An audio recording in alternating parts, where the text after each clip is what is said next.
जय हिंद दोस्तों। उम्मीद है आप सब लोग अच्छे होंगे। आज हम 9 अगस्त 2024 के विजन आइस न्यूज़ को सिंप्लीफाई करेंगे। इस पीडीएफ का ओरिजिनल क्रेडिट विजन आइस को जाता है।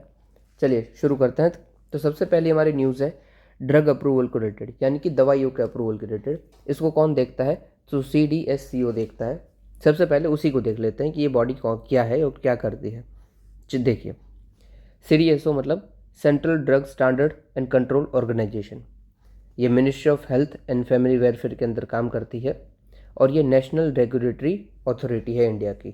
ओके, इसको पावर मिलती है ड्रग एंड कॉस्मेटिक एक्ट 1940 से।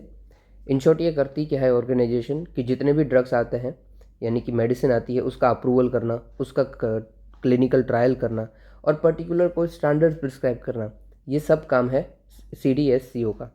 ओके, जो हम ट्रायल लेते हैं, कोई भी मेडिसिन आती है, इवन कोविड की वैक्सीन भी आई थी, आपको पता होगा, ट्रायल हो रहे थे उसके उसके 4 फेज़ में ट्रायल होती है। पहला फेज़ होता है वो स्मॉल ग्रुप में आप ट्राई करते हैं, 4-5 लोग हैं और उनको देखते हैं कि क्या इनके कुछ साइड इफ़ेक्ट हो रहे हैं। फिर उनसे बड़ा ट्रायल होता है जिसमें हम 100 से 300 लोगों को लेते हैं। फिर थर्ड फेज़ में हम 1000 से 3000 लोगों को लेते हैं और लास्ट फेज़ में उनको अप्रूवल दिया जाता है या फिर डिसअप्रूव किया जाता है, जो कि करता है DCGI, मतलब कि drug controller general of India. ठीक है, अभी न्यूज़ में क्या है भाई? तो CDSO ने जो भी विदेश से हम ले रहे हैं, डेवलप्ड कंट्रीज से जो भी हम मेडिसिन लेंगे, उनको लोकल ट्रायल से वेव कर दिया है। मतलब कि अगर समझ लीजिए हम अमेरिका से कोई मेडिसिन ले रहे हैं तो उसको इधर कोई ट्रायल करने की ज़रूरत नहीं है। ठीक है, इंडिया में कोई ट्रायल करने का ज़रूरत नहीं पड़ेगा क्योंकि ऑलरेडी वो अमेरिका में अप्रूव्ड है और उधर उसकी ट्रायल हो चुकी है। ओके, ऐसा हमने किस एक्ट के अंतर्गत किया है, किस एक्ट के अंदर? तो drug and clinical trial rules 2019। और ये कौन डिसाइड करता है? तो ये डिसाइड करता है DCGI। ओके, ऑलरेडी हमने UK, जापान, ऑस्ट्रेलिया ऐसे कंट्रीज़ के साथ बोल ही रखा है कि भाई ये विदाउट लोकल ट्रायल चल जाएगा। इसमें हम किन किस को कवर करते हैं? वेवर। तो वेवर कवर करता है ऑर्फन ड्रग्स को, फिर जीन सेलुलर थेरेपी प्रोडक्ट्स को और नए ड्रग को जो कि पेंडेमिक सिचुएशन में यूज़ हो सकते हैं, हुए थे, और ड्रग्स को स्पेशल डिफेंस पर्पज़ के लिए। ओके, और एक और है कि सिग्निफिकेंट थेरास्यूटिकल एडवांसेस। इसमें देखो बाकी सब तो ठीक है, एक टर्म है ऑर्फन ड्रग। ऑर्फन ड्रग क्या होता है?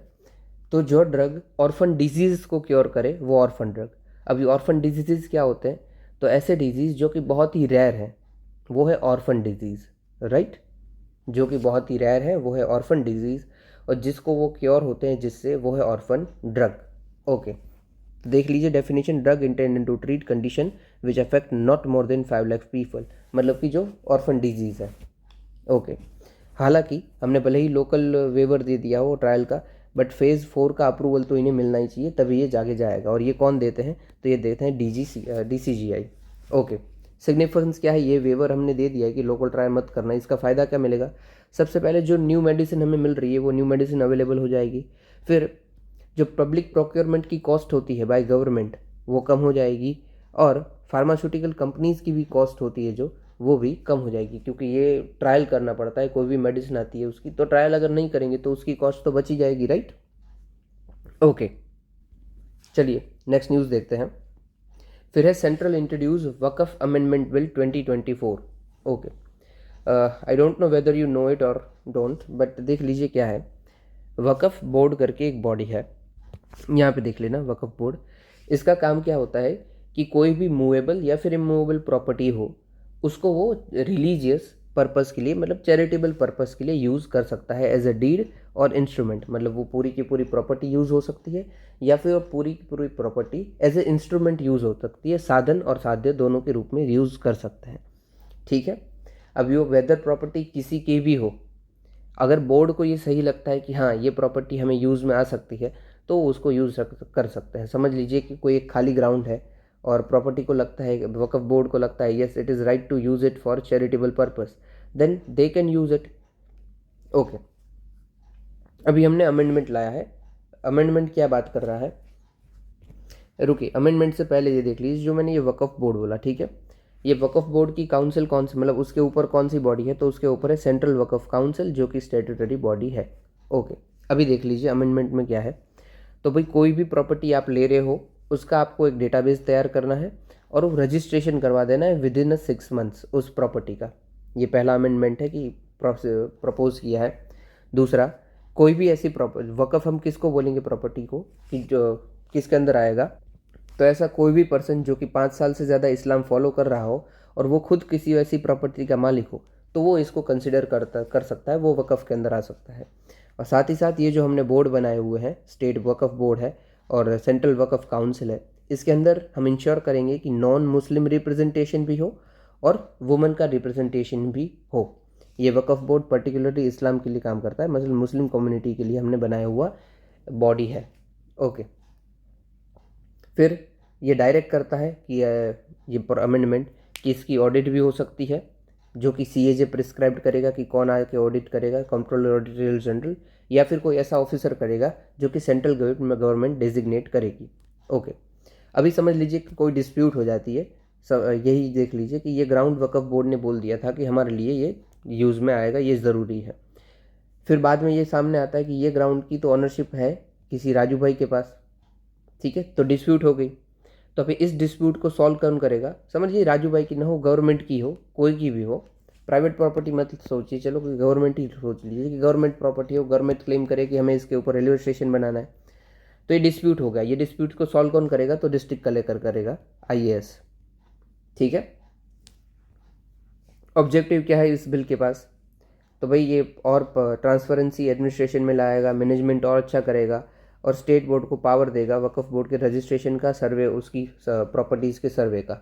ओके, क्योंकि कभी कभी क्या होता है, वक्फ बोर्ड के द्वारा कुछ ऐसी प्रॉपर्टीज़ को लिया जाता है जो कि प्रॉपर्टी या तो फुल्ली गवर्नमेंट के कंट्रोल में होनी चाहिए या फिर फुल्ली प्राइवेट के कंट्रोल में होनी चाहिए। इन शॉर्ट, वो वक्फ बोर्ड के पास नहीं होनी चाहिए। कुछ कुछ ऐसी प्रॉपर्टीज़ होती है, इसलिए डिस्प्यूट हो जाता है।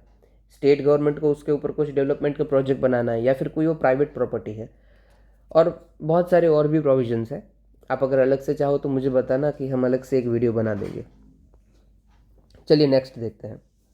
Highest ocean heat in 4 centuries, places of great barrier reef. सबसे पहले ग्रेट बैरियर रीफ क्या है, ठीक है।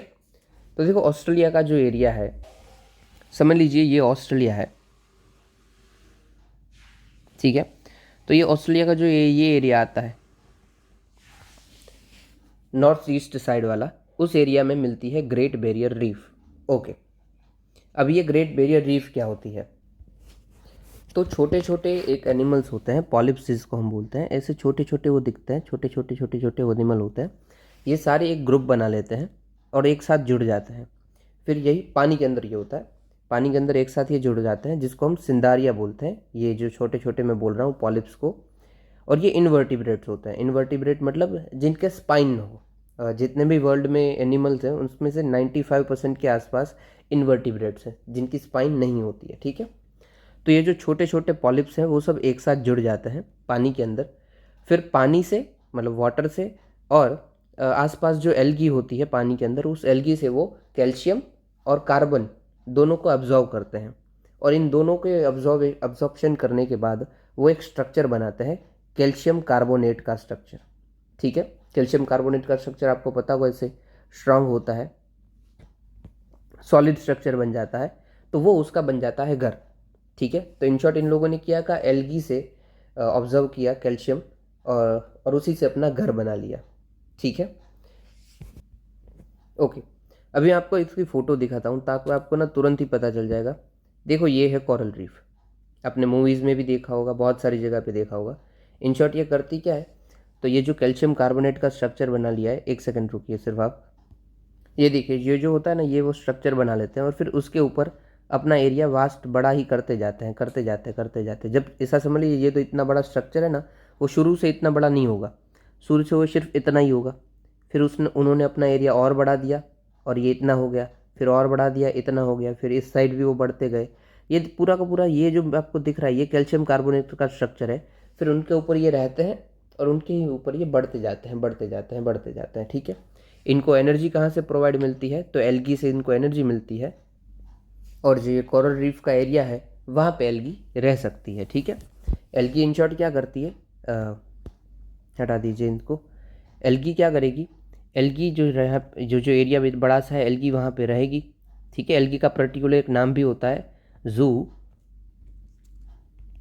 जेनथली, ठीक है। जूजेंथली एल्गी होती है, वो इस एरियाज़ में रहेगी, ये जो एरिया है यहाँ पे ये रह सकती है, और वो फोटोसिंथेसिस करेगी, और इस फोटोसिंथेसिस से जो भी न्यूट्रिएंट्स मिलेंगे, एनर्जी मिलेगी, उस न्यूट्रिएंट का यूज़ करेगी ये अपना कोरल रीफ, और कोरल रीफ बढ़ती जाएगी। तो इसमें सिम्बायोटिक रिलेशनशिप हो गया कि जो जूजेंथली है, एल्गी है, वो यहाँ पे रह रही है और वो एनर्जी प्रोवाइड कर रही है कोरल रीफ को, और कोरल रीफ उसी एनर्जी का यूज़ करते हुए अपना एरिया और बढ़ा रहे हैं।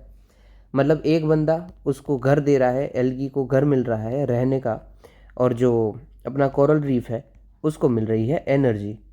ठीक है, कि दोनों का फ़ायदा है, एक उनको हाउस शेल्टर प्रोवाइड करेगा और दूसरा उसको एनर्जी प्रोवाइड करेगा। तो ये होता है सिम्बायोटिक रिलेशनशिप, जिसमें दोनों का फ़ायदा हो रहा है।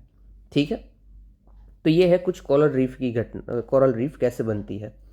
अभी coral reef, great barrier reef कैसे इसको बैरियर रीफ भी बोलते हैं, जो बड़ा सा एक कोरल रीफ बनती है और वो ऐसे लंबा एरिया में बन जाती है, वो रीफ हो जाती है। ठीक है, बैरियर रीफ जैसा बन जाती है। ओके, ग्रेट बैरियर रीफ इसलिए है कि पूरे के पूरे आप सोचिए कि ऑस्ट्रेलिया के नॉर्थ ईस्ट साइड में पूरे एरिया में लंबी चौड़ी बैरियर है, बैरियर रीफ बनी हुई है, कोरल रीफ, इसलिए ग्रेट बैरियर रीफ है। ओके, आप बस उसका रिलेशनशिप समझिए हो एल्गी का और कोरल का, तो मोर देन इनफ है। बाकी यही लिखा हुआ है कि टाइनी पॉलिप्स होते हैं जो कार्बोनेट स्ट्रक्चर बनाते हैं। ठीक है, ठीक है। सबसे ज़्यादा ये में कहाँ पे मिलते हैं, तो ट्रॉपिकल वाटर्स में मिलते हैं, और 1/3 ऑफ पूरे वर्ल्ड में जितनी भी कोरल रीफ है उसकी 1/3 हमें सिर्फ 3 कंट्री में मिलती है, ऑस्ट्रेलिया, इंडोनेशिया और फिलीपींस। इंडिया में ये कहाँ पे मिल जाती है, तो gulf of Kutch, gulf of Mannar, Andaman Nicobar, Lakshadweep और मालवन में।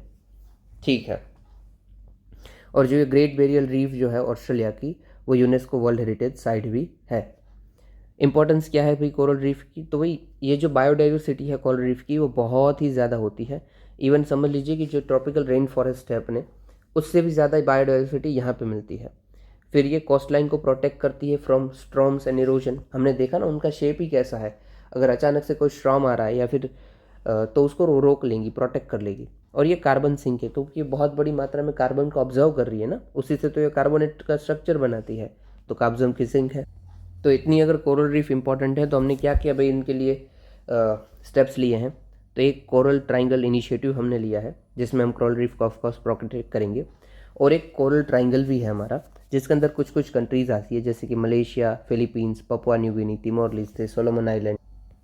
ठीक है, चलिए आगे बढ़ता है। इंडिया क्या करता है, इंडिया बायोरॉक टेक्नोलॉजी भी यूज़ करता है। अभी ये टेक्नोलॉजी क्या है, जैसे ये कोरल रीफ टाइनी पॉलिप्स का धीरे धीरे यूज़ करते कार्बनिक स्ट्रक्चर बना रही थी और अपना एरिया बना रही थी, राइट।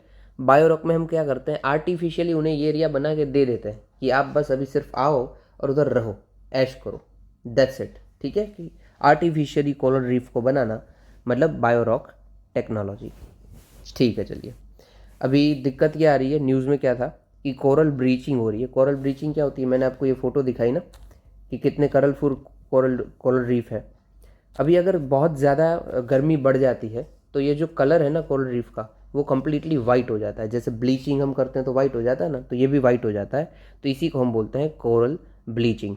किसकी वजह से होगा, तो टेम्परेचर बढ़ जाता है, न्यूट्रिएंट कम हो जाते हैं, और जो जूजेंथली है, जूजेंथली उसको एनर्जी प्रोवाइड कर रही थी ना एल्गे की, वो जूजेंथली उसको छोड़ के चली जाती है। ओके, तो ये हो सकता है कि ये वाइट हो जाए, ब्लीच हो जाए कोरल, और ये ब्लीच हो जाए तो ख़त्म, ये मर गया, मतलब बात समझ ख़त्म।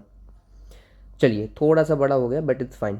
आगे का, dam design assess by government for vulnerability of ग्लोफ। Okay, सबसे पहले ग्लोफ क्या होता है वही देख लेते हैं। ठीक है, तो देखो कोई भी ग्लेशियर होता है, ग्लेशियर बड़े बड़े एरियाज़ में होते हैं, ठीक है। धीरे धीरे वो ग्लेशियर पिघल जाता है जिस भी एरिया में होगा, और वो बन जाएगा ग्लेशियर लेक। ठीक है, मतलब पहले तो ग्लेशियर था बट अभी वो ग्लेशियर लेक बन चुका है, उसमें पानी बन चुका है, बहुत ज़्यादा ठंडा पानी पड़ा होगा, अब थोड़ा थोड़े बर्फ़ भी होंगे। ओके, ये देखो यहाँ पे बताया हुआ है, ये वाला जो ग्लेशियर का एरिया है, और थोड़ा सा हल्का पिघल के ये इधर खड्डा बचता होगा, डिप्रेशन होगा, और यहाँ पे उसकी एक लेक जैसा बन गया, तो यह है ग्लेशियर लेक। अब ये ग्लेशियर लेक में क्या होता है कि यहाँ पे भी हर एक साइड से ये बंद होता है। समझ लीजिए कोई एक बाजू से टूट जाता है तो हो जाएगा ग्लेशियर लेक आउटबर्स्ट। ठीक है, मतलब टूट गया, बर्स्ट हो गया, आउटबर्स्ट। अभी समझिए इतना ज़्यादा टूट जाता है कि इधर से इतना पानी निकलेगा कि नीचे वाले जो एरिया है वहाँ पे फ्लड आ जाए, तो इस पूरे को हम बोलेंगे glacier lake outburst flooding. Okay, अभी प्रॉपर डेफिनेशन देखें तो glacier lake breaches their boundary causing large amount of water flow into the nearby streams and villages. Okay, villages rivers. ठीक है, तो ये हो गया ग्लॉफ। हमने बहुत सारे ग्लॉफ देखे हैं पहले भी, जैसे कि केदारनाथ में जो फ्लड आए थे 2013 में, वो ग्लॉफ ही था, ग्लेशियर बर्स्ट हो गया था। फिर चमोली में जो फ्लड आया था अगेन उत्तराखंड में, वो भी एक ग्लॉफ ही था, ग्लेशियर लेक आउटबर्स्ट फ्लड। ठीक है, अभी ये होता क्यों है, क्यों उनकी बाउंड्री टूट जाती है? सबसे पहले हो सकता है उस एरिया में अर्थक्वेक आया हुआ हो, या फिर ब्रीच ऑफ मोरेन डैम हो। क्या ब्रीच ऑफ मोरेन डैम क्या होता है? जो मैंने बोला ना कि बाउंड्री पूरी की पूरी होती है, वो बाउंड्री बनी किससे होती है? तो मोरेन से बनी हुई होती है। अभी मोरेन क्या होते हैं? तो छोटे छोटे सेडिमेंट्स हैं जो कि ऐसे ग्लेशियर के चारों बाजू ऐसे ऐसे सटे हुए रहते हैं। अगर ये टूट जाएंगे तो ग्लेशियर भी टूट जाएगा। ठीक है, फिर मॉर्फोलॉजिकल प्रोसेस क्या होती है कि मास मूवमेंट हो जाए ग्लेशियर लेक में, वाटर सीपेज कर जाए धीरे धीरे किसी ग्लेशियर स्ट्रक्चर में। फिर फिजिकल क्या हो सकता है कि बहुत ज़्यादा बारिश हो गई है तो भी हो सकता है, पर एक्सेसिव पार्टिसिपेशन। फिर क्रायोसिज्म हो सकता है। क्रायोसिज्म क्या होता है? हल्की सी टर्म है, समझ लीजिए। इधर ही देख लीजिए, इधर ही देख लीजिए, ठीक है, नहीं इधर देखिए, ये समझ लीजिए एक बड़ा सा माउंटेन का एरिया है। यहाँ पे धीरे धीरे पानी गिरने की वजह से क्या होता है, छोटे छोटे ऐसे कट्स बन गए हैं इसके अंदर। ठीक है, फ्रैक्चर आ गए हैं, फ्रैक्चर, ऐसे फ्रैक्चर है। अभी ग्लेशियर आएगा या पानी वानी गिरेगा, ये बहुत ही ठंडा एरिया है, अगर पानी आएगा इसके अंदर तो ऐसे पानी घुस रहा है अंदर, और समझ लीजिए कि ये बहुत ही ठंडा है, तो पानी अचानक से जम जाएगा ना, और पानी अचानक से जमेगा ना, तो पानी का जो स्ट्रक्चर है वो थोड़ा सा एक्सपांड करता है। ये पानी का रूल है कि पानी वैसे तो ऐसे नॉर्मली खड़ा हुआ है, पर अगर पानी को आप जमा दोगे ना, वो थोड़ा सा उसका जो एरिया होगा वो बढ़ जाएगा। अगर आपको खुद एक्सपेरिमेंट करना है तो कैसे करोगे? एक कांच का ग्लास लो, उसको पूरा का पूरा भर दो, फिर उसको फ्रीज़र में रख दो, उसको जमने दो। जब वो पूरा जम जाएगा ना, तो हल्का सा जो उसका एरिया होगा ना, वो एक्सपांड हो गया होगा। ठीक है, एक ऐसे समझ लीजिए कि ये ग्लास है, आपने ग्लास को इधर तक भरा हुआ था, तो हो सकता है वो ग्लास जब पूरा का पूरा जम जाए ना, तो उसके थोड़े ऊपर आ जाए, एक्सपांड करेगा। तो सेम पानी ये जो फ्रैक्चर थे उसके अंदर घुस तो गया, पर जब जम जाएगा ना तो एक्सपांड करेगा, और इस एक्सपांशन की वजह से बड़े बड़े अर्थक्वेक आ जाएंगे। बड़े छोटे मोटे भी आ सकते हैं, बड़े बड़े ज़रूर नहीं, अर्थक्वेक आ जाएंगे। सिस्मिक एक्टिविटी हो जाएगी आर्टिफिशियली, क्योंकि अचानक से कोई चीज़ जम रही है और बढ़ रही है, तो जो आजू बाजू की जगह पे हो वहाँ पे वाइब्रेशन पैदा करेगी ना, और इस वाइब्रेशन की वजह से थोड़ा सा सिस्मिक एक्टिविटी हो जाएगा, और इस सिस्मिक एक्टिविटी की वजह से भी ये ग्लेशियर लेक टूट सकते हैं। फिर एंथ्रोपोजेनिक क्लाइमेट चेंज और ग्लोबल वार्मिंग तो है ही। आगे देखते हैं चैलेंजेस क्या क्या है, तो हमने देख लिया कि भाई दिक्कत हो जाती है भाई यार, बहुत सारे लोग मर जाते हैं हर बार। ओके, स्ट्रेटजीज क्या क्या है? अगेन आप वही यूज़ करोगे एनडीएमए की गाइडलाइंस। ये हज़ार्ड जोनेशन कि जहाँ से एरिया में हो सकता है उस जोन को कर लो, मैप कर लो, मॉनिटर करो ग्लेशियर लेक्स को, और वो जो एरिया है वहाँ पे कंस्ट्रक्शन एक्टिविटी को भी थोड़ा सा रेगुलेट करो। ठीक है, आप ये क्रायोसिज्म समझ गए हो ना? इसीलिए देखो क्रायोसिज्म को बोलते भी क्या है, तो आइस क्वेक बोलते हैं या फिर फ्रॉस्ट क्वेक बोलते हैं। ठीक है, चलिए आगे बढ़ते हैं। फिर है बॉयलर बिल। देखो अगेन ये बिल है, फिर से एक्ट आने वाला, एक्ट इसका डेफिनेटली बनेगा, तो हम फिर से देखने ही वाले हैं। इधर एक ओवरव्यू देख लेते हैं। पहले ये कब आया था, पहली बार कब अमेंड हुआ था? तो आया, ये हम पहली बार लेके आए थे बॉयलर एक्ट 1923 में। फिर इसको हमने अमेंड किया 2007 में, और बोल दिया कि भाई इंस्पेक्टिंग अथॉरिटी भी आ सकती है यहाँ पर, मतलब आपके यहाँ पे इंस्पेक्शन हो सकता है। फिर जनवसवास बिल 2023 आया, उसमें हमने छोटे मोटे जो क्राइम होते हैं इसके अंदर उसको डीक्रिमिनलाइज कर दिया कि इसकी आपको सज़ा नहीं होगी, छोटी मोटी पेनल्टी भर देना या फिर कम्युनिटी सर्विस कर देना। ओके, और अभी क्या अमेंडमेंट आया है? तो अभी ये बोल रहे हैं कि भाई जो भी कंपिटेंट अथॉरिटी है उसका डेफिनेशन होगी, मतलब कौन इसको रेगुलेट कर रहा है, कौन सर्टिफिकेट दे रहा है, ऐसा सब वो डेफिनेशन दिया जाएगा। फिर कोई भी अल्ट्रेशन करना है आपको इस एरिया में, तो आपको ऑथोराइजेशन लेना पड़ेगा बाय चीफ इंस्पेक्टर। ओके, फिर क्या बोला है कि गवर्नमेंट कॉन्स्टिट्यूट करेगी सेंट्रल बॉयलर बोर्ड, जो कि यही काम करेंगे कि डिज़ाइन, मैन्युफैक्चरिंग, इरेक्शन बॉयलर का कैसे क्या होने वाला है। ठीक है, और एक और है कि भाई कोई अगर गलत चीज़ होगी इसके अंदर तो हम विद इन 3 ईयर्स इसको रिमूव कर देंगे। ओके, हटाओ। ऑब्जेक्टिव क्या है बिल के? तो भाई रेगुलेशन, सेफ्टी स्टैंडर्ड्स, उसको सब और अच्छा करना है, और प्रोहिबिट करना है अनरजिस्टर्ड और अनसर्टिफाइड बॉयलर्स को। ओके, इम्पोर्टेंस क्या है बॉयलर की भाई इंडस्ट्रीज़ में? तो आपको पता ही होगा कि भाई बॉयलर जो होता है वहाँ पे ही हर एक जो एनर्जी होती है और वह फ्यूल होता है उसको बर्न किया जाता है, उससे एनर्जी ली जाती है और उससे ही पूरी की पूरी इंडस्ट्री या फिर वो पावर प्लांट चल रहा होता है, ठीक है। तो ये एक हाई टेम्परेचर जोन होता है और यहाँ से ही एनर्जी निकलती है। बॉयलर में ज़्यादातर हम कॉयल डालते हैं और कॉल से एनर्जी लेते होते हैं, ठीक है। चलिए आगे बढ़ते हैं। फिर है डिस्ट्रिक्ट लेवल कमेटी ने अप्रूव किया है habitat right for Juangs of Keonjhar Odisha. Okay, सबसे पहले यही देख लेते हैं कि पर्टिकुलर वनरेबल ट्राइब क्या होती है।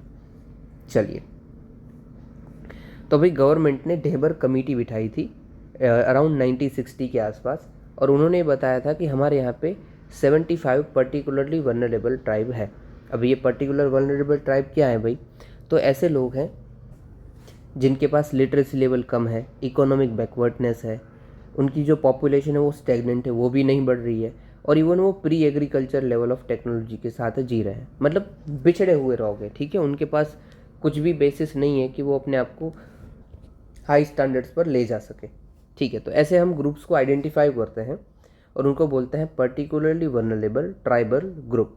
जो भी ट्राइबल होते हैं, ट्राइबल बैकवर्ड होते हैं, ये लोग ट्राइबल से भी ज़्यादा बैकवर्ड हैं, ज़्यादा पीछे रह गए हैं।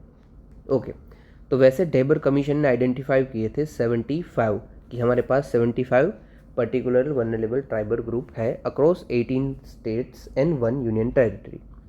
ओडिशा में सबसे ज़्यादा है 13, विद इन 75 की बात चल रही है, 13 है, ठीक है। इनके हम राइट्स को हैबिटेट राइट्स, मतलब वो जहाँ पे रहते हैं उनको हम डेफिनेटली कुछ ना कुछ राइट्स देते हैं। अभी ऐसे राइट्स हमें देने की बात बोलती है जो जुआंग है क्योंजार ओडिशा के, जुआंग पर्टिकुलरली वनरेबल ट्राइबल ग्रुप है, उसको हम राइट्स देंगे। ओके, अभी हैबिटेट राइट में क्या देंगे हम? तो भाई उधर आप रह रहे हो तो उधर की जो जो प्रोड्यूस है उसको आप यूज़ करो, ठीक है। आपके कोई ट्रेडिशन है, ट्रेडिशन को आप बनाए रखो, कोई दिक्कत कोई आपको रोक टोक नहीं होगी, ठीक है। चलिए ये हम किसके अंदर देते हैं, इंट्रोड्यूस किसके अंदर हमने ये कर रखा है? तो फॉरेस्ट राइट एक्ट के अंदर। फॉरेस्ट राइट एक्ट मतलब scheduled tribe and other traditional forest dwellers act 2006, उसका शॉर्ट फॉर्म है फॉरेस्ट राइट एक्ट।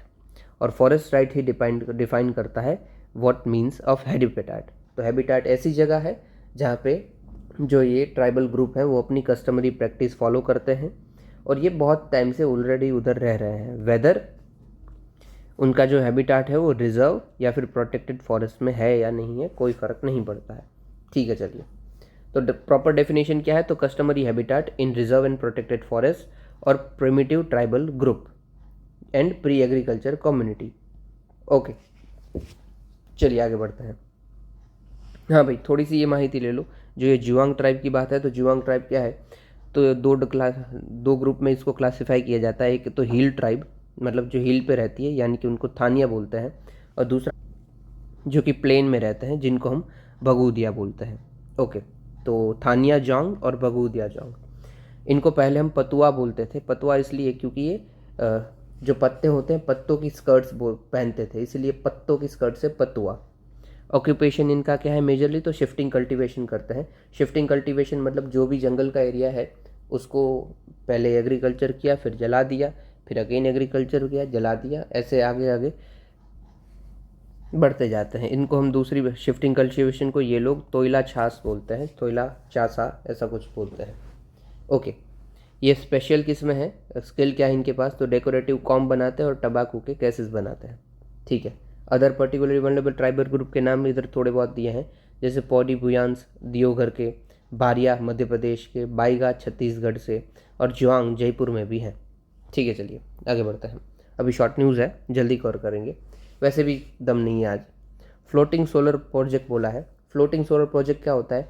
तो फ्लोटिंग वाटर बॉडीज़ है, जो भी मतलब पानी रिजर्वर पॉइंट, उसके अगर हम सोलर प्लेट बिछा देते हैं इस तरीके से, कुछ यहाँ पे देखो पानी के ऊपर बिछा दी है, वो है floating solar plants, that's it. अभी जो एक कंपनी है SJVN लिमिटेड, उन्होंने मध्य प्रदेश के खांडवा में ये फ्लोटिंग सोलर प्लांट बना दिया है, ओमकारेश्वर में, ठीक है। चलिए आगे बढ़ते हैं। वर्ल्ड बैंक क्या बोलती है? तो वर्ल्ड बैंक बोलती है हमारे पास अराउंड 300 गीगावाट का पोटेंशियल है फ्लोटिंग सोलर पावर का ही सिर्फ, ठीक है, ठीक है, ये इतना काम का नहीं है। फिर एंटार्क्टिक्स विंटर हीट वेव, जो एंटार्क्टिका का रीजन है वहाँ पे गर्मी बढ़ती जा रही, हीट वेव आती जा रही है। अराउंड 10 डिग्री सेल्सियस तापमान उधर बढ़ गया है इन मिड जुलाई के आसपास। ये क्यों हो रहा है भाई, रीजंस क्या है? तो भाई पोलर वॉर्टेक्स जो होता है वो वीक हो गया है। अब पोलर वॉर्टेक्स क्या होता है, चलिए पहले वो देख लेते हैं। तो देखो, जो अर्थ के पोल्स होते हैं ऊपर नीचे, ठीक है, वहाँ पे एक लो प्रेशर एरिया बन जाता है। लो प्रेशर बादल वाला, वो तो लो प्रेशर होता है, ऊपर हवा जाती है बादल वाली, और वो एकदम ही स्ट्रांग होता है, एकदम तेज़ी से घूमता हुआ। तो देखो ये आपको पोलर वॉर्टेक्स दिख रहा है, स्ट्रांग पोलर वॉर्टेक्स, कि एक लो प्रेशर बादल जैसा एरिया है और वो पूरी तेज़ी से ऐसे ऐसे ऐसे अर्थ में घूम रहा है, और ये एकदम ठंडा होता है, ठीक है। अब ये एकदम तेज़ी से देखो ये क्यों घूम रहा है, कैसे बनता है, ये सब बात अगर हमें देखनी है तो डेफिनेटली हमें जियोग्राफी देखनी पड़ेगी। अभी मैं बताऊंगा, लेक्चर बहुत बड़ा हो जाएगा, इसलिए मैं अवॉइड कर रहा हूँ। ये हमारी जियोग्राफी का पार्ट है कि पोलर वॉर्टेक्स का वर्किंग क्या है, कैसे ये बनता है, ठीक है। इन शॉर्ट यही समझ लीजिए कि ये पोल्स की बाजू घूमते हुए ठंडे बादल हैं और लो प्रेशर एरिया है, लो प्रेशर एरिया, और ये कोल्ड बादल होता है, मतलब कोल्ड होता है, कोई ये जो पवन बहते हैं ज़ोर ज़ोर से, ये कोल्ड होता है, ठीक है। अभी इसके आसपास जो होती है वो जेट स्ट्रीम घूम रही होती है। जेट स्ट्रीम क्या है? तो ये अर्थ के आजू बाजू घूमती हुई हवाएं हैं, ऐसा ही समझ लीजिए, दैट्स इट। बाकी हम जियोग्राफी पढ़ेंगे तो ये डेफिनेटली पढ़ेंगे। अगर आप चाहते हो कि जियोग्राफी पढ़ना है तो मुझे बताना, मैं कोशिश करूँगा कि जो जियोग्राफी के इंपॉर्टेंट टॉपिक्स हो उनका हम वीडियो बना दें, या फिर ये भी समझने न आ रहा हो तो हम पर्टिकुलर इसका वीडियो बना देंगे जी, जेट स्ट्रीम का और पोलर वॉर्टेक्स का। अब इधर आ जाते हैं, तो ये लो प्रेशर एरिया है, कोल्ड एरिया है, और ये अर्थ की पोल्स के ओर से घूमता रहता है, ठंडा होता है, और इसीलिए यह हमारा पोल्स की बाजू है वो ठंडा है, वो ठंडी है पोल्स एकदम बर्फ़ वाली।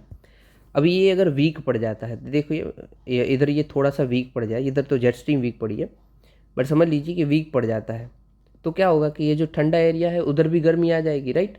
तो सेम अभी यही हुआ है कि पोलर वॉर्टेक्स वीक पड़ गया है, तो जो आजू बाजू की गर्म हवाएं हैं वो भी अंटार्कटिका की ओर आ चुकी है, दैट्स इट। देखिए यही लिखा है यहाँ पे कि वीकनिंग ऑफ पोलर वॉर्टेक्स, कि पोलर वॉर्टेक्स वीक हो गया तो आजू बाजू की जो गर्म हवा थी वो यहाँ पे आ गई है, ठीक है। वॉर्टेक्स, बाकी वॉर्टेक्स की बातें लिखी गई कि पोलर वॉर्टेक्स जो कोल्ड है, लो प्रेशर एरिया सिस्टम है जो कि अर्थ के आजू बाजू घूमता रहता है स्ट्रेटोस्फीयर में ऊपर नीचे। Vortex usually cold air trap करता है अंटार्कटिका के ऊपर और लार्ज के एटमॉस्फेरिक वेव्स को डिस्ट्रीब्यूट करता है।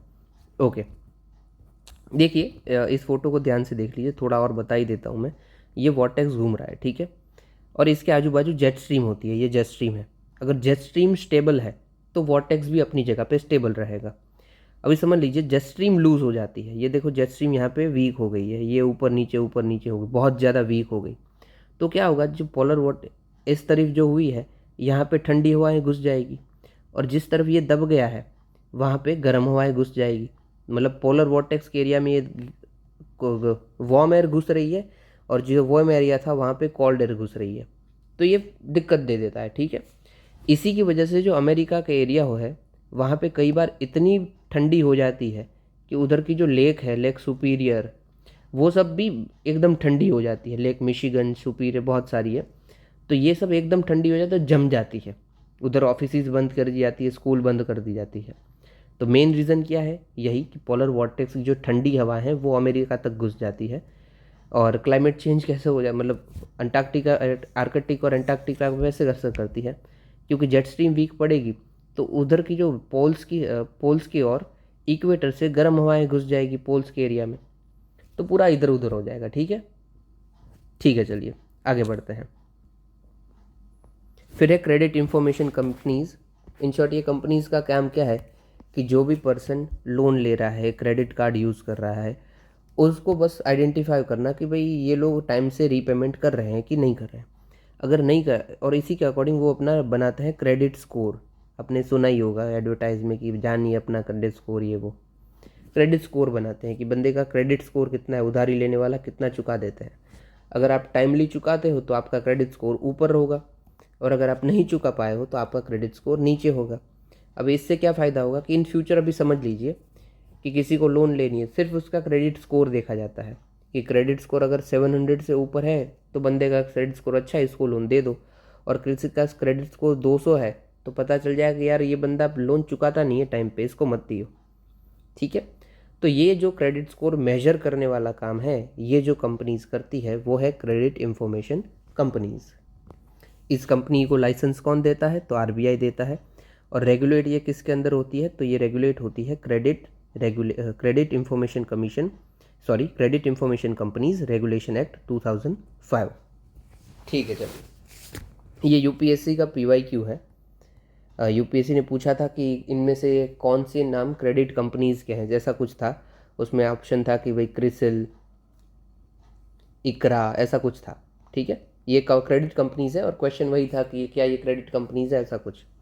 ठीक है, चलिए, अभी दूसरा न्यूज़ है पायरो क्यूमुलोनिम्बस क्लाउड। ये क्या होता है? सबसे पहले तो क्यूमुलोनिम्बस क्लाउड क्या होता है, फिर पायरो देखते हैं। चलो यही देख लेते हैं, पायरो ही देख लेते हैं, वरी वो टॉपिक बड़ा हो जाएगा। देखिए क्या होता है कि समझ लीजिए कोई एरिया में आग लगी है। ठीक है, यहाँ पे देखते हैं, यहाँ पे देखते हैं, इस एरिया में आग लगी हुई है, तो इस आग से बहुत बड़ा धुआं निकल रहा जाएगा। और आपको आग, देखिए आग का धुआं काला होता है, ठीक है, उसमें ऐश होती है, क्योंकि इसलिए अभी इसी के चलते हो क्या जाएगा कि यहाँ पे एक आर्टिफिशियल लो प्रेशर क्रिएट हो जाएगा, जो और जो हवाएं होगी वो गर्म होगी, वो धीरे धीरे, गर्म हवा है तो लो प्रेशर वाली एरिया, हवा है कमज़ोर है, उसके अंदर बीच में डिस्टेंस ज़्यादा होगा, तो हवा एटमॉस्फेयर में ऊपर तक चली जाएगी। अभी एक लेवल तक ऊपर जाएगी तो ये हवा भी ठंडी होगी। ठीक है, और जब ये हवा ठंडी होगी, उसके आसपास के वाटर वेपर, स्मॉक, एशिस के साथ ये कोलाइड करेगी, तो ठंडी होकर परसिपेट कर देगी, मतलब बारिश बन जाएगी। दैट्स इट, इसी को बोलते हैं। और ये जो क्लाउड बन के गिर रहे हैं, इसी को बोलते हैं पायरो क्यूमुलोनिम्बस क्लाउड। ठीक है, चलिए इसका एक मेन फीचर क्या है भाई? तो ये लाइटनिंग करते हैं, बट इसमें ज़्यादा रेन नहीं होती। देखो रेन तो होती ही है, बट इतनी ज़्यादा नहीं होती है, क्योंकि ये जो क्लाउड गए हैं इसके अंदर इतना मॉइस्चर नहीं होगा। ज़्यादा क्या होगा इसके अंदर? तो ऐश होगी, स्मोक होगी, इतने सारा पानी नहीं होगा, मॉइस्चर नहीं होगा, वाटर वेपर नहीं होगा। इस पर ये जो एटमॉस्फेयर का वाटर वेपर होगा उसको अपने साथ उड़ा लेगा और वही गिरा देगा, वही प्रेसिपिटेट हो जाएगा। इसीलिए इसमें ज़्यादा बारिश नहीं होती, बट लाइटनिंग बहुत होती है। ठीक है, क्यों न्यूज़ में था? तो यूएस में जो वाइल्ड फायर हुई, आग लगी, उससे ये पायरो क्यूमुलोनिम्बस क्लाउड बने थे। That's it. देख लीजिए क्या है, तो occur when there is an extremely hot wildfire और वोल्केनिक इरप्शन। देखो मैंने फायर का एग्जांपल दिया, हो सकता है कि वोल्केनिक इरप्शन निकले तभी भी ये सिस्टम बन जाए, क्योंकि चीज़ तो सेम ही है ना। फिर प्रोड्यूस ये लाइटनिंग करता है, ज़्यादा रेन नहीं करता है बट करता है। और हाँ, ज़रूरी नहीं कि हर एक वाइल्ड फायर होगी तो ये क्लाउड बनेंगे, हो सकता है ना भी बने कहीं में। फिर क्या होता है, ये इंटेंस हीट होती है, ये वार्म्स करता है सराउंडिंग एयर को, फिर वो एयर जो होती है वो एटमॉस्फेयर में ऊपर जाती है, और ये एयर जब ऊपर जाती है तो water vapour, smoke, ashes rise करके एक टाइम पे कूल डाउन होती है, और यही कूल डाउन हुई एयर, वाटर वेपर कंडेंस होते हैं, तब क्लाउड फॉर्म कर लेते हैं, और ये क्लाउड से जब पानी गिर जाता है तो वही हो गया। ठीक है, इसको, हाँ, ये पायरोनिम्बस क्लाउड्स को हम फायर क्लाउड भी बोलते हैं। ठीक है, चलिए आगे बढ़ते हैं। देखो ये जनरली जो बन जाता है उसको हम बोलेंगे पायरो क्लाउड। अब ये पायरो क्लाउड्स में बारिश भी गिरने लगे और ज़्यादा बड़े हो जाए, पावरफुल हो जाए, तो पायरो क्यूमुलोनिम्बस। ठीक है, फिर आइसोस्टेसी। देखो ये भी जियोग्राफी का है, ये पायरो भी जियोग्राफी का था, आइसोस्टेसिस भी जियोग्राफी का है। होता क्या है कि जो अपनी अर्थ है, ये अर्थ का टुकड़ा है एक, समझ लीजिए, इसके अंदर बहुत सारी लेयर्स है। ठीक है, जो सबसे ऊपर आती है वो है अपनी क्रस्ट, जिसको हम क्रस्ट बोलते हैं। फिर उसके नीचे आता है वो है मेंटल, और उसके भी जो नीचे आता है वो है कोर। ठीक है, अभी देखो इसमें भी पार्ट होता है, upper mantle, lower mental, upper core, lower core, inner core, outer core, but वो अभी इधर काम का नहीं है। सिर्फ इतना ही समझो कि क्रस्ट और मेंटल एंड कोर। ठीक है, अभी समझ लीजिए, एग्जाम्पल से समझते हैं कि कोई पानी है, पानी के ऊपर हम बोट तैरा सकते हैं, राइट। वो क्यों तैरती है? क्योंकि पानी के कंपेयर में वो जो बोट है वो हल्की है। अगर हम इसी बोट के अंदर वज़न ज़्यादा से ज़्यादा बढ़ाते ही जाएंगे तो क्या होगा कि बोट सिंक कर जाएगी, राइट। वैसे ही सेम कॉन्सेप्ट यहाँ पे लग रहा है कि मेंटल के ऊपर अगर क्रस्ट रह रही है तो ये एक इक्विलिब्रियम है ना, कि अगर क्रस्ट के ऊपर आप ज़्यादा लोड बढ़ाते ही जाओगे तो एक लेवल ऐसा आएगा कि जहाँ पे क्रस्ट हल्का हल्का सिंक करना शुरू कर देगी मेंटल के ऊपर। बट ये एक्चुअली होता नहीं है, क्योंकि अर्थ अपना बैलेंस इतने अच्छे से बनाती है कि कहीं से अर्थ पे अगर क्रस्ट पे ज़्यादा प्रेशर आता है तो कहीं से वो प्रेशर हट जाता है। तो इसी को हम बोलते हैं आइसोस्टेसी, कि ये स्टैटिक बना हुआ है, ठीक है, एक बैलेंस बना के रखा है, वही है आइसोस्टेसी, कि जो क्रस्ट है वो इतना ही वजन का रहती है जितना मेंटल उसे संभाल सकता है। तो यही है आइसोस्टेसी, कि एक बैलेंस बना के रखा है बिटवीन क्रस्ट में एंड मेंटल में, दैट्स इट। ताकि जो हम एग्जांपल ये कि बोट डूब ना जाए, वैसे ही क्रस्ट नीचे ना आ जाए। तो देख लिए आइसोस्टेसी मतलब इक्विलिब्रियम और balance between block of crust and underlying mental. ये क्या दिखाता है, ये लाइन ऑफ इक्वलिटी दिखाता है कि जो ऊपर का land above the sea and level supported below the sea, ठीक है, यही मैंने बताया। इट इज़ नॉट प्रोसेस और अ फोर्स, हाँ ये कोई प्रोसेस भी नहीं है, फोर्स भी नहीं है, बस एक बैलेंस बनाए रखा है। ये एक नेचुरल एडजस्टमेंट है, नेचुरल है, क्योंकि अगर इधर उधर हो जाता तो हो सकता था हम नीचे होता, ठीक है। और maintain gravity, uses energy and balance mass, okay, ये सब हमें पता है। चलिए आगे देखते हैं। फिर है क्लाउडेड लेपर्ड, क्या है भाई तो रिसेंटली मिजोरम ने international clouded leopard day observe किया था, तो इसीलिए न्यूज़ में है। क्लाउडेड लेपर्ड के कैरेक्टरिस्टिक क्या है, तो इनके ऊपर ना क्लाउड जैसी डिज़ाइन बनी होती है, इसीलिए इसको हम बोलते हैं क्लाउडेड लेपर्ड, ओके। और ये डिस्टिंक्ट होती है, मतलब हर एक लेपर्ड में ये अलग अलग होगा, इससे आप आइडेंटिफाई कर सकते हो कि ये दूसरा है, ये दूसरा है। फिर इनकी जो टेल होती है वो लॉन्गेस्ट होती है, इवन जो उसकी बॉडी की साइज़ होगी उससे भी कई बार टेल लंबी हो जाती है, relation to body size, okay.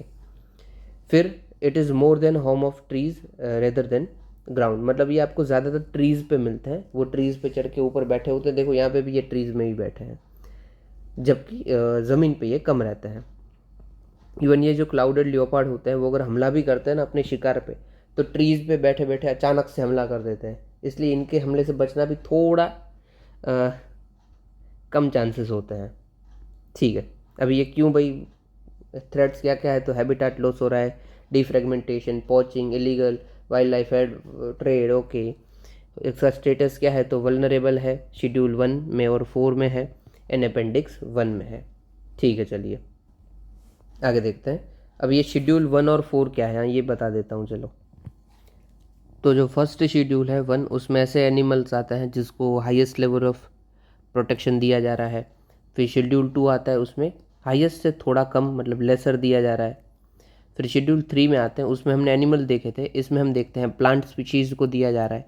और जो शेड्यूल 4 है वहाँ पे जो साइट्स के अंदर मेंशन है, जो भी एनिमल या स्पीशीज़ जो भी मेंशन है उसको हम शेड्यूल 4 में डालेंगे, ठीक है। 4 शेड्यूल हैं, पहले 6 थे, अभी 4 हो चुके हैं। पहला हाईएस्ट लेवल का, दूसरा लेसर लेवल का, तीसरा प्लांट की बात चल रही है, और चौथे में साइट्स में जो डाला हुआ है इंक्लूडेड, वो हम इधर डालेंगे स्पीशीज़ को, ठीक है। चलिए फिर है राष्ट्रीय विज्ञान पुरस्कार। तो कुछ नहीं है भाई, ये हमने ना सबको अवॉर्डीज़ हैं उनको ये पुरस्कार दे दिया है। ये किस फील्ड में दिया जाता है, साइंस एंड टेक्नोलॉजी इनोवेशन में दिया जाता है। किनको मिलता है, 4 कैटेगरीज में मिलता है, 4 अवार्ड होते हैं। एक विज्ञान रत्न, फिर एक विज्ञान श्री, ये विज्ञान रत्न है, लाइफ टाइम अचीवमेंट कोई फील्ड में है तो उसको मिलता है। फिर ये साइंस में ऑल एजेस को मिलता है विज्ञान श्री। विज्ञान युवा उनको मिलता है जो 45 ईयर्स से कम के हैं। और फिर होता है एक विज्ञान टीम, मतलब जो रिसर्च किए हैं पूरी टीम बना के। ये 4 अवार्ड है, रत्न, श्री, युवा, टीम, दैट्स इट। और हाँ, याद रखने वाली बात यह है, मतलब याद तो नहीं, नॉर्मल बात है, कि जो इसरो है उन्होंने जो चंद्रयान 3 मिशन सक्सेस किया, उनके चलते उनको ये विज्ञान टीम पुरस्कार मिला था, ये चंद्रयान 3 मिशन के चलते, ओके। और जो ये विज्ञान पुरस्कार है, राष्ट्रीय विज्ञान पुरस्कार, वो कौन से डे को ऑब्जर्व होता है, तो नेशनल साइंस डे, यहाँ पे वो अनाउंस कर देते हैं इस डे पे ऊपर, फिर उनको बाद में जब भी सेट होता है तभी इनको ये पुरस्कार दिया जाता है। नेशनल साइंस डे हम किसके बर्थडे पे सेलिब्रेट करते हैं, तो सीवी रमन, जब उन्होंने रमन इफेक्ट को आइडेंटिफाई किया था, वो है 28 फरवरी, ठीक है। चलिए, नेशनल साइंस डे 28 फरवरी, जब उन्होंने रमन इफेक्ट को आइडेंटिफाई किया था। फिर हमारी नेक्स्ट न्यूज़ है digital water marking. In short, अभी आपने देखा होगा कि एआई का यूज़ करते हुए बहुत सारे फेक वीडियो बन रहे हैं, तो बस ओपन एआई इसके ऊपर काम कर रहा है कि अभी जो भी डुप्लीकेट वीडियो होगा, एआई का यूज़ करते हुए वीडियो बना होगा, उसके ऊपर एक वाटरमार्क आ जाएगा। वाटरमार्क आपको पता है कि कोई भी वीडियो होता है, ये समझ लीजिए वीडियो, उसके नीचे लिखा हुआ होता है जो भी कंपनी होगी उसका नेम, कि जहाँ से वो वीडियो बनाया हुआ होगा, तो आपको पता चल जाएगा कि अच्छा ये वीडियो तो एआई से बना हुआ है। ठीक है, चलिए नेक्स्ट न्यूज़ है। ये बहुत इंपॉर्टेंट है यार, क्योंकि इतना फेक न्यूज़ बन रही है, तो अगर ये वाटरमार्क आ जाए तो हमें आइडेंटिफाई करना बहुत ईजी हो जाएगी कौन सा सही है कौन सा गलत है। आखिरी न्यूज़ है, इंपॉर्टेंट नहीं है इतना फिर भी, कि न्यूजीलैंड के बारे में। अभी हमारे जो प्रेसिडेंट हैं उन्होंने एड्रेस किया था न्यूजीलैंड के इंटरनेशनल एजुकेशन कॉन्फ्रेंस को, इसलिए न्यूज़ में है। न्यूजीलैंड के भाई क्या है, तो आप लोगों को बताइए, ये आइलैंड कंट्री है, 2 भागों में ये बटी हुई है, नॉर्थ और साउथ। और जो ये बीच में ये जो स्ट्रेट जगह है जो उनको अलग करती है वो है कुक स्ट्रेट। ठीक है, कुक, ये नॉर्थ न्यूजीलैंड को और साउथ न्यूजीलैंड को अलग अलग करती है। इधर क्या इंपॉर्टेंट है भाई, तो यहाँ पे हमें एक, जैसे कुक स्ट्रेट है वैसे ही माउंट कुक मिलता है, इजी है याद रखना इसलिए रख लीजिए।